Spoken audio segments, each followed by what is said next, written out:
Blog Talk Radio.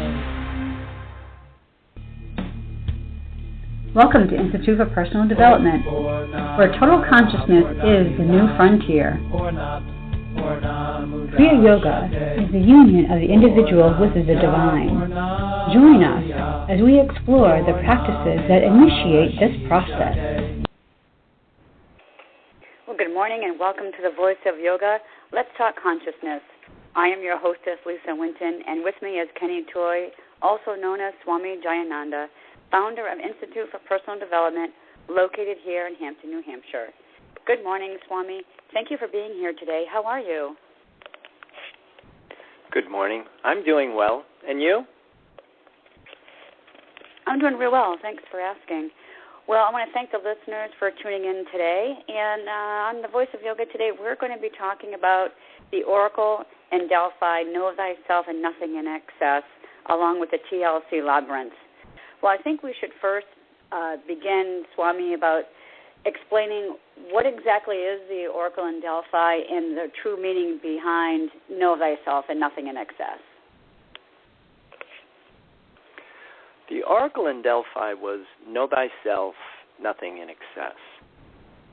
And I think there are a couple of ways of interpreting that, but coming back to what we talk about here is making clear distinctions between humans that are in the larvae state as opposed to humans that are in the adult state. Because Know Thyself, Nothing in Excess, when interpreted by humans in the larvae state, is oftentimes thought to be anything in moderation. And the true interpretation of Know Thyself and Nothing in Excess was, first of all, we had to know ourselves in the way that we are created, and not just know ourselves in the way we do when we're left to our own devices. So part A of that equation is we use the chakra system, because in yoga physiology they use a three-body system. We have a physical body, we have a mental body, and we have a causal spiritual body. And essentially, to know yourself in the way that you're created, you have to understand that we have to separate from our attachment to the physical in order to reconnect to this part of ourselves that is spiritual. And so that's a big part of how we use the labyrinth. The Nothing in Excess part of it is how the labyrinth actually is able to allow us to distribute energy through these different dimensions of our makeup. But the Nothing in Excess part is really, it's not that anything in moderation. What it's really saying is that we must indulge ourselves in the nothing or the void or the concept of spirit. That's the part that you want to start to, I want to say, become addicted to.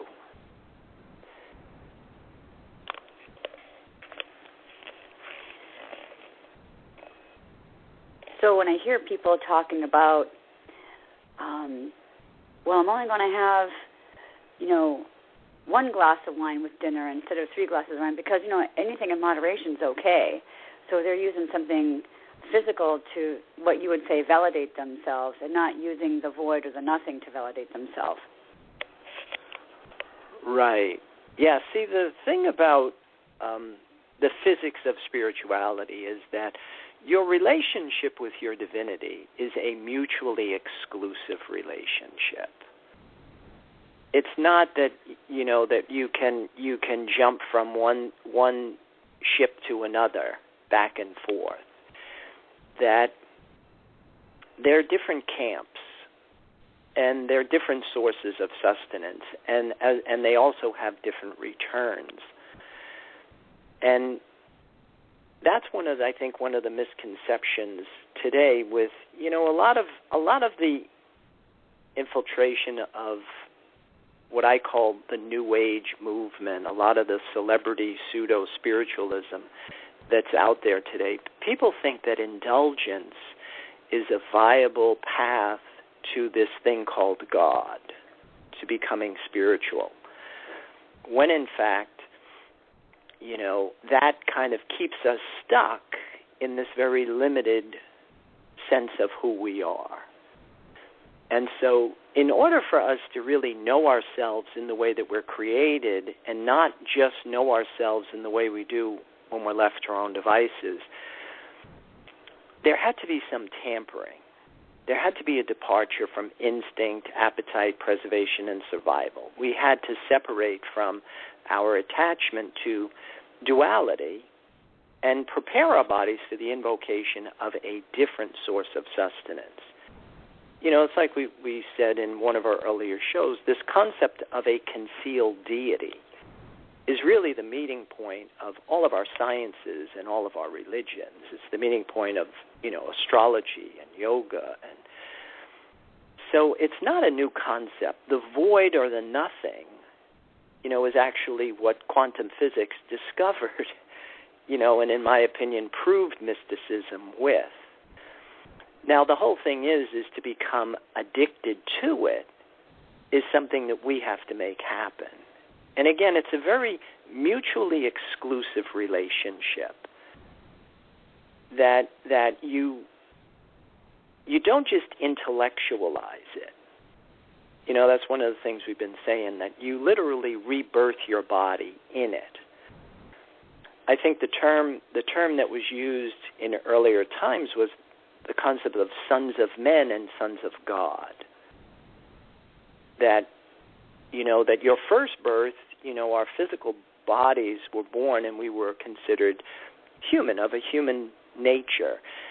But then this second birth required a separation from our attachment to the tangible, the physical, and a reconnection to this invisible, intangible source of sustenance.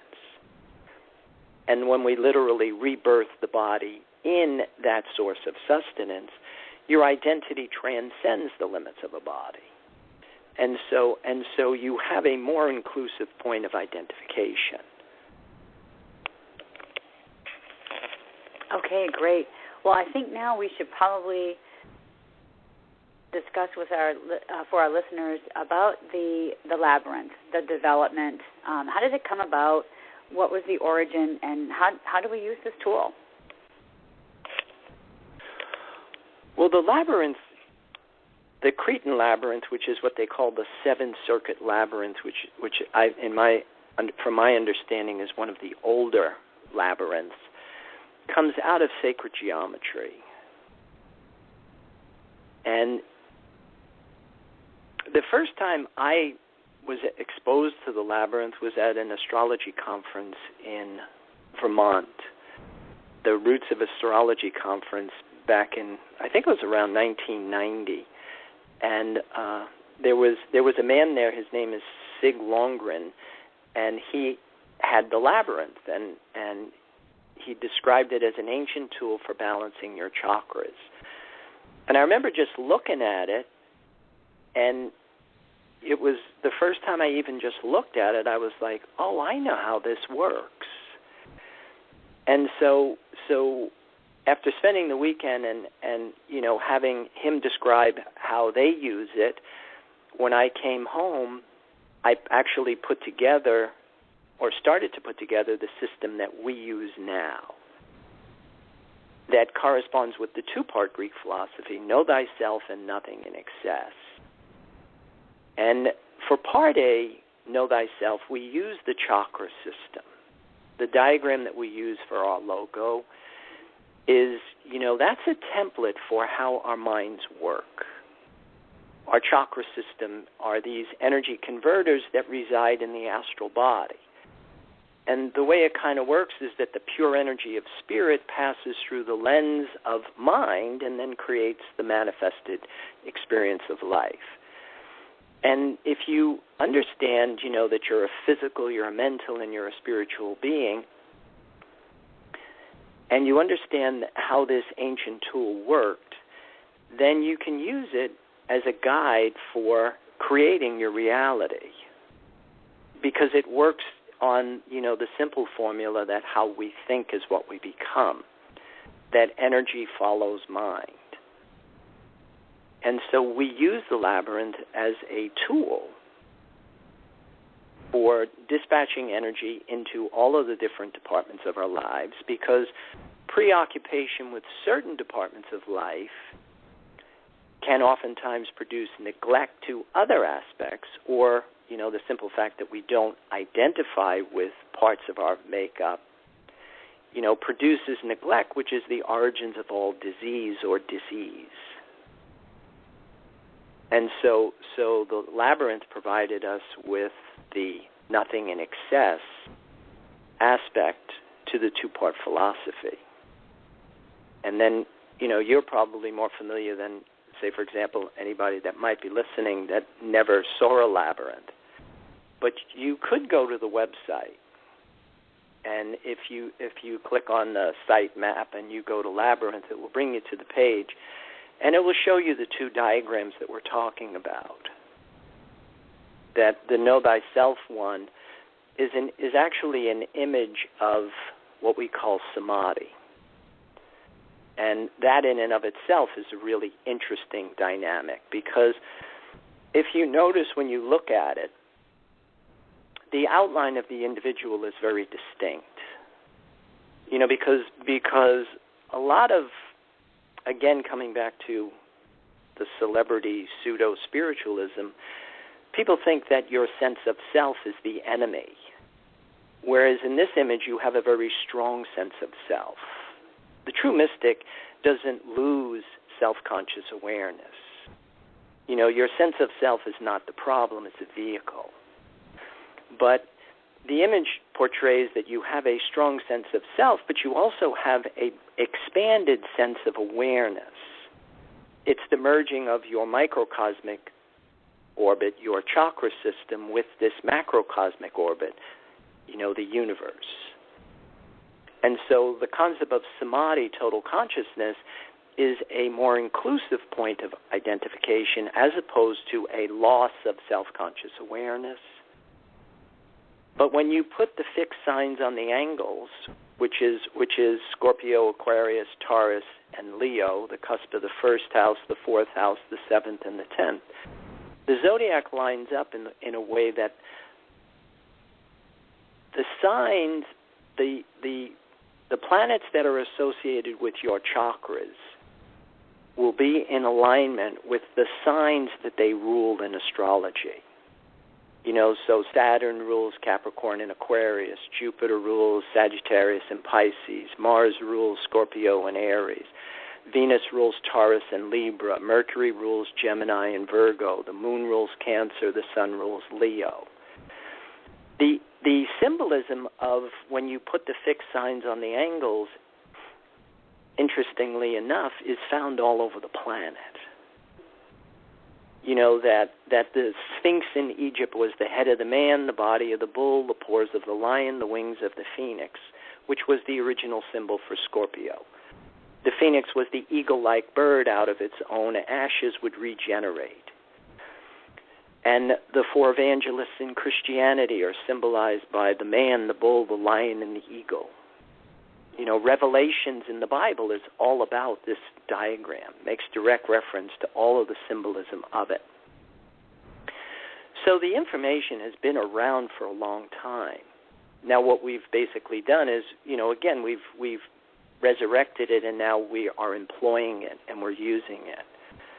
And then, what we'll try and do now is explain how we convert Know Thyself into nothing in excess, and using the labyrinth as a tool in how to dispatch, your intentions to different departments in your life. That was a fantastic explanation. That was just really awesome. Now, let's take it one step further and let's correlate the paths of the labyrinth with the zodiacal signs and the houses, and just briefly walk us through that. Yeah, the way that it works is that when you are in a path in the labyrinth, you are going to focus your attention on a department in your life. Now, the way that we break it down is that the path corresponds with a chakra. So if you look at the paths, if you notice in a labyrinth, in this particular labyrinth, you enter the labyrinth at the third path, which means that you're going to enter at your third chakra. The direction you're going in, whether you're going clockwise or counterclockwise, sunwise or moonwise, is going to determine the terminal of that chakra.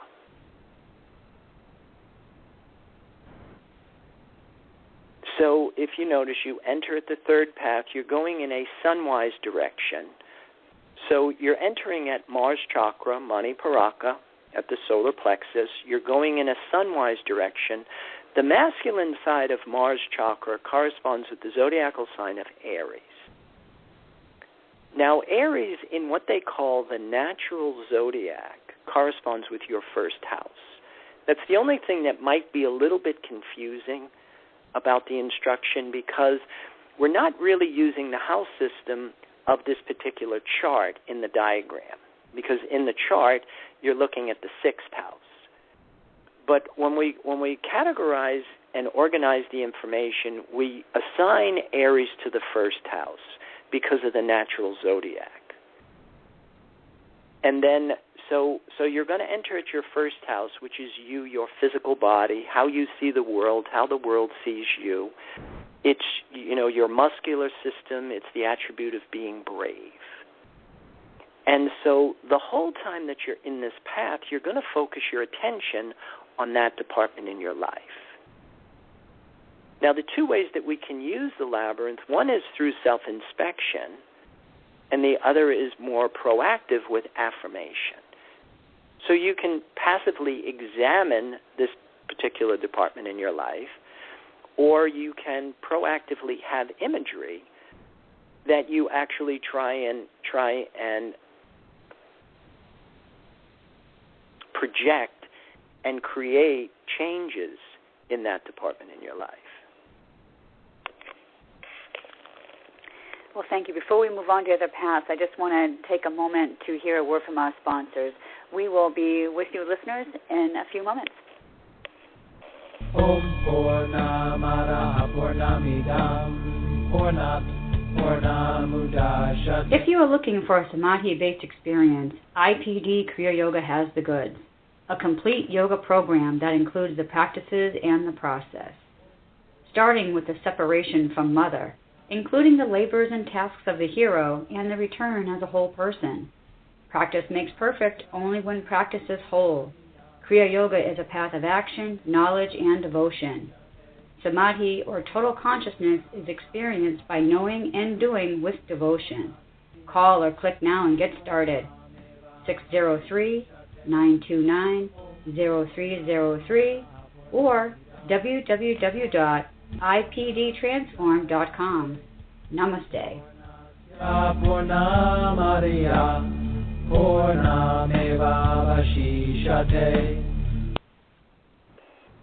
Well, welcome back. For those of you just joining us, you are listening to The Voice of Yoga, and we are talking consciousness. Well, welcome back, Swami. Let's continue our conversation about using the labyrinth and the paths and how it relates to our to knowing ourselves. Yeah, then, like we were saying, now as you go through this path, the whole thing is if you notice that certain paths in this labyrinth are going to be bigger than others. And as you move from your lower energy centers, Saturn, Jupiter, Mars, Muladhara, Svadhisthana, Mani Paraka, that you're going from one dimension of your makeup to another. So we're going from physical to mental to spiritual awareness. And like we have said in earlier shows, these dimensions are on different time scales.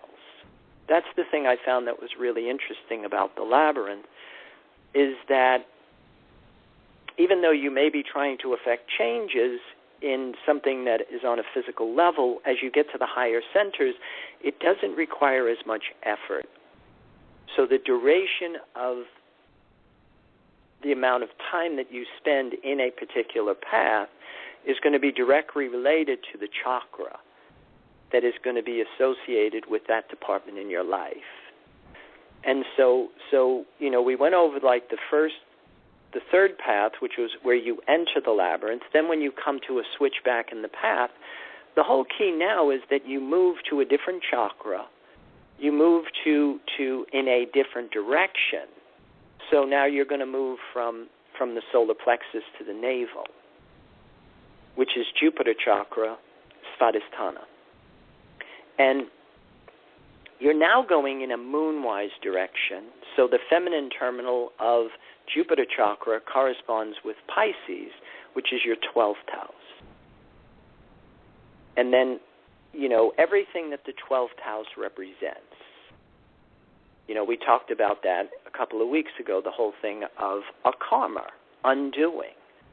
Our ability to dissolve karmic seeds that haven't sprouted.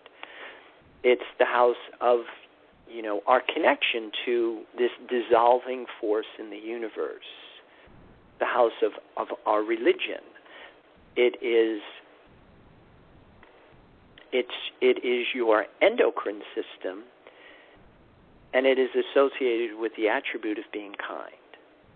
And so the whole time that you're in this path, you're going to focus your attention on something that is 12th house. And your rate of travel should be very consistent when you use the labyrinth.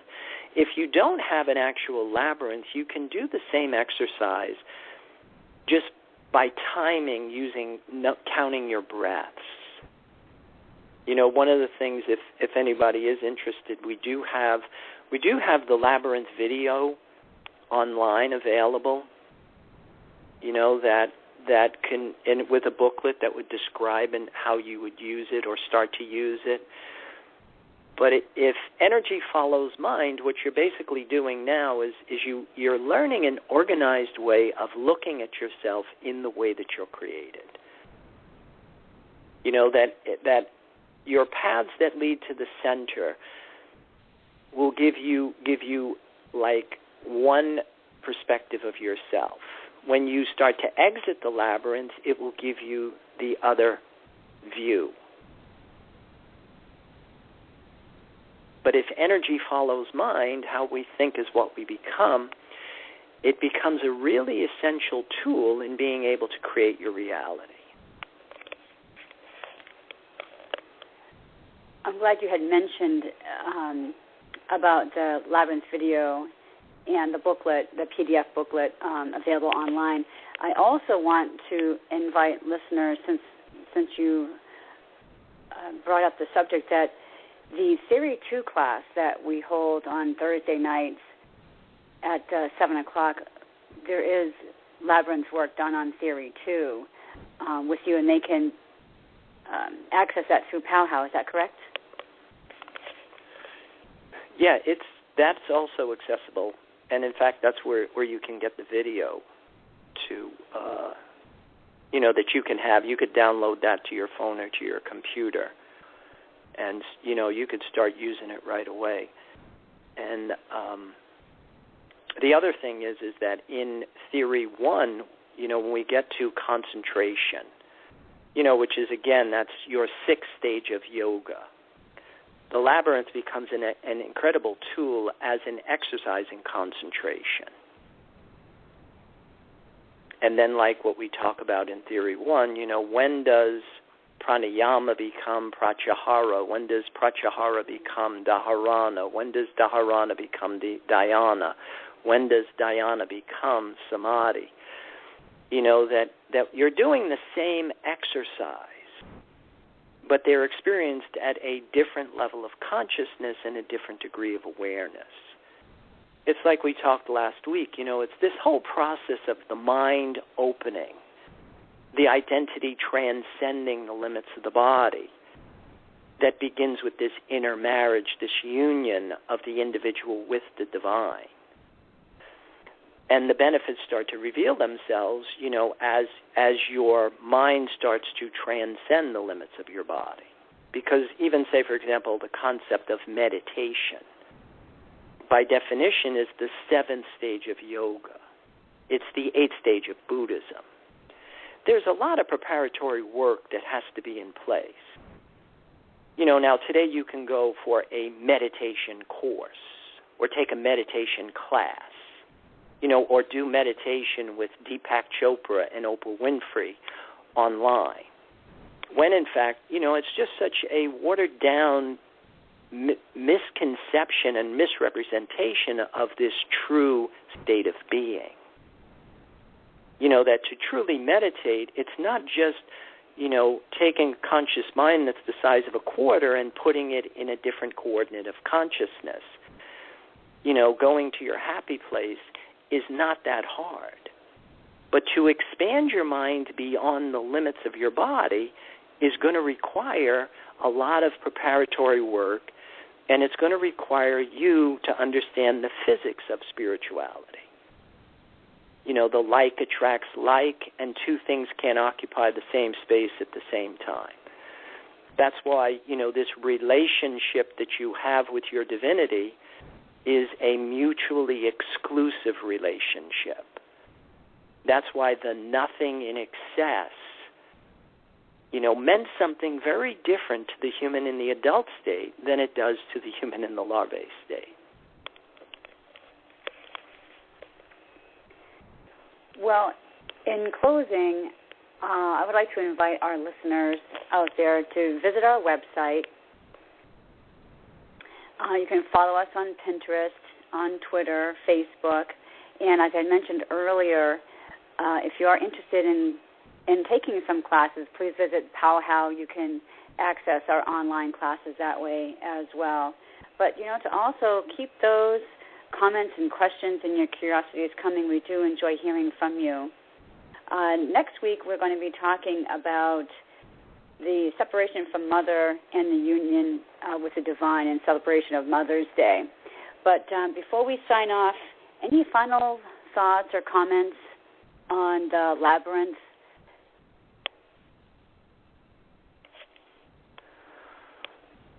Well, I think, again, learning how to use the labyrinth as a tool, as an exercise in concentration to balance your energy centers, because again, if you do not program your mind with imagery, if you're not asking for what you want, then you're passively letting life happen to you.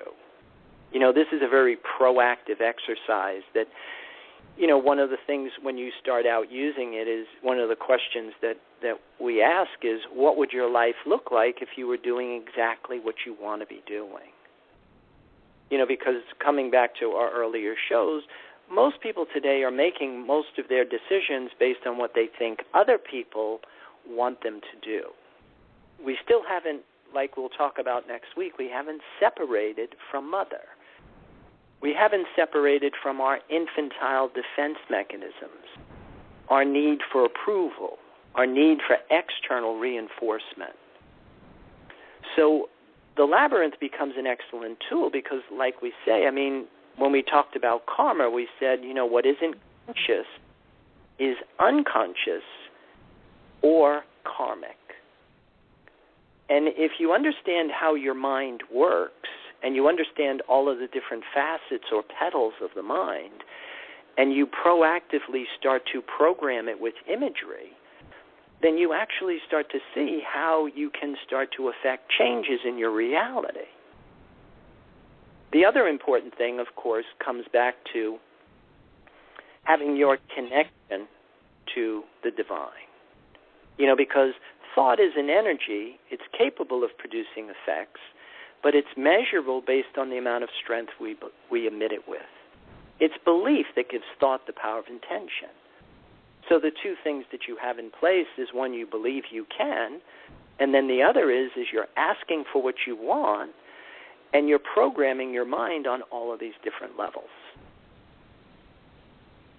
So with that, hopefully we'll tune in next week, and namaste.